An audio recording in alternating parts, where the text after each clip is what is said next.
All right, let's get right into it. We've all played around with AI chatbots, right? But how do we take them from just, answering simple questions to actually performing complex, real-world tasks? Today, we're going to pull back the curtain on the engineering playbook that makes AI applications truly smart. So, you probably think of AI as the super intelligent, all-knowing thing. But honestly, if you've ever tried to build something on top of a large language model, it's not quite that simple. Let's take a look at the real-world headaches that engineers are trying to solve every single day. These are the big ones, the core weaknesses of even the fanciest models out there. First, they can hallucinate, and that just means they confidently make stuff up, a huge problem if you're in a field like, say, medicine. Their knowledge also has a hard cutoff date. Remember that nonsense word "covfefe" from 2017? Models back then were totally clueless because it was brand new.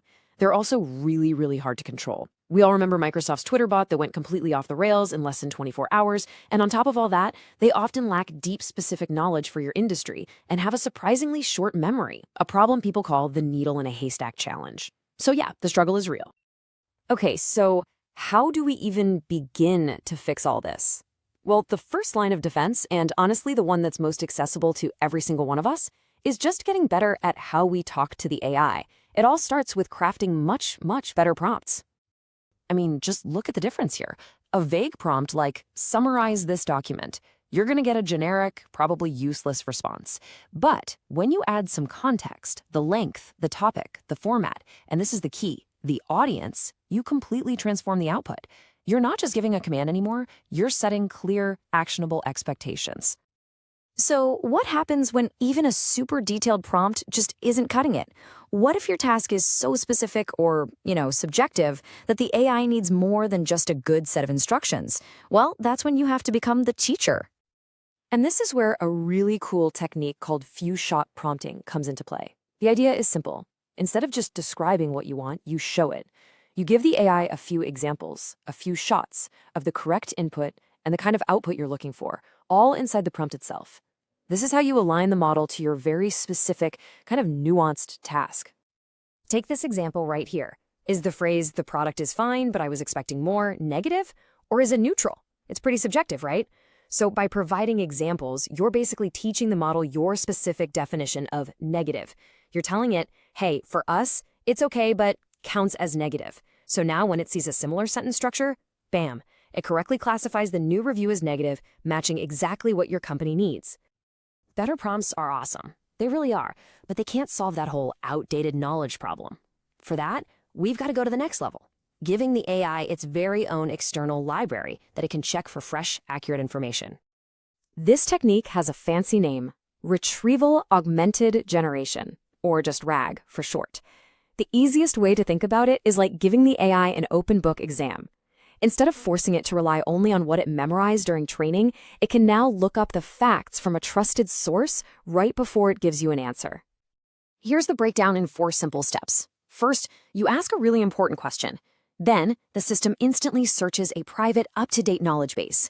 Think medical journals or internal company documents. It pulls out the most relevant facts, and here's the magic. It automatically stuffs that information into your original prompt, all behind the scenes. Finally, the AI generates its answer based on this brand new, fact-checked context it was just handed. And let me tell you, this is an absolute game changer. It grounds the AI's answers in reality, which cuts down on those pesky hallucinations. It lets the model use information that's current as of, this morning, not 2 years ago. And crucially, it can cite its sources, so you can actually trust the answers.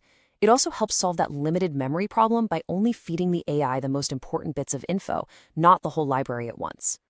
Okay, so we've taught our AI to communicate better, and we've given it a library to do its research. But what if we want it to actually do things? Take action out there in the real world? Well, that brings us to the most advanced level, giving the AI tools. This is where we get into the world of agentic AI workflows. We are now talking about systems that can figure out and execute complex, multi-step tasks all on their own. They don't just answer your question, they use tools like APIs and databases to go out and actually solve your problem for you. Just look at this comparison. The standard chatbot, even one using RAG, it acts like a search engine. It finds the refund policy and tells you about it. The agentic workflow, though, it acts like a smart employee. It understands your goal isn't just to know the policy, it's to get the refund.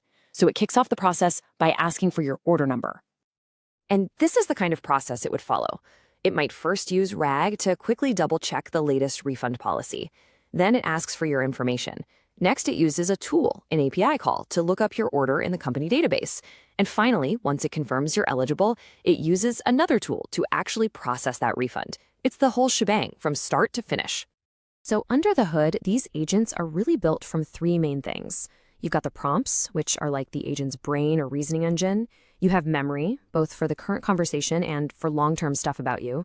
And finally, you have the tools. These are the hands that let the agent actually reach out and interact with other systems. So when you start combining all these techniques, smarter prompts, external knowledge, and autonomous tools, you fundamentally change what is even possible. We're not just building little chatbots anymore. We're creating an entirely new kind of AI workforce. So it all really comes together in this clear progression. Level 1 is all about giving better instructions. Level 2, you give the AI a library to read. And at level 3, you give it hands so it can actually act on that knowledge. Each level builds right on top of the last one, creating systems that are just exponentially more powerful. What this all leads to is a massive shift in how we even think about building software. Traditional coding is deterministic. The same input always gives you the exact same output. But building with AI, it's fuzzy. It's probabilistic. You're guiding it, you're giving it guardrails, but you can't control it with that same kind of rigid, predictable logic. And this new, fuzzy way of doing things means the old rules don't always apply. Like this quote says, because you can iterate so quickly just by changing a prompt instead of rewriting 1,000 lines of code, the cost of trying new things just plummets. It really encourages this mindset of rapid experimentation, where you should get comfortable just throwing away ideas that don't work and immediately trying something else. So as these AI systems evolve from being simple information lookup tools to being active collaborators, our researchers, our agents, our planners, it leaves us with a pretty big question to think about. In a world where AI can do more and more on its own, what does our new role in that partnership look like?